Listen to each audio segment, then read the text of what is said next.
नमस्कार मित्रांनो. आज आपण सोसायटीमध्ये राहत असताना वरच्या मजल्यावरील फ्लॅटधारक हा सतत त्याच्या फ्लॅटमध्ये काही ना काही आवाज करतो व त्या आवाजामुळे खाली राहणाऱ्या फ्लॅटची रहिवाशांची शांतता भंग होत असते व तक्रार करूनही तो बरेच वेळा ऐकत नसतो. तर यावेळेस काय करता येईल किंवा काय करता येतं हे पाहूया.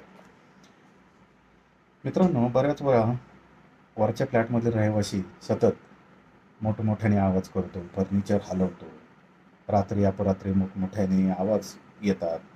त्यामुळे खाली राहणाऱ्या फ्लॅटमधील रहिवाशांची शांतता भंग पावत असते व वेळोवेळी तक्रार करून सुद्धा ती व्यक्ती काही ऐकत नसते.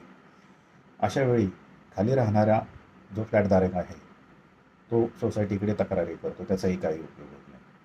मग अशा वेळेस काय करता येतं? तर जर समजा वरील फ्लॅटमधला व्यक्ती हा तक्रार ऐकून सुद्धा, तक्रार करून सुद्धा त्याच्यामध्ये काहीही फरक पडत नसेल, तर अशा वेळेस नागरी संवेदना म्हणजे सिव्हिक सेन्स माहिती असणे हे आवश्यक असतं. हे वरच्या फ्लॅटच्या रहिवाशाला माहिती नसेल तर खालचा फ्लॅटच्या रहिवाशाला त्याचा खूप त्रास होत असतो.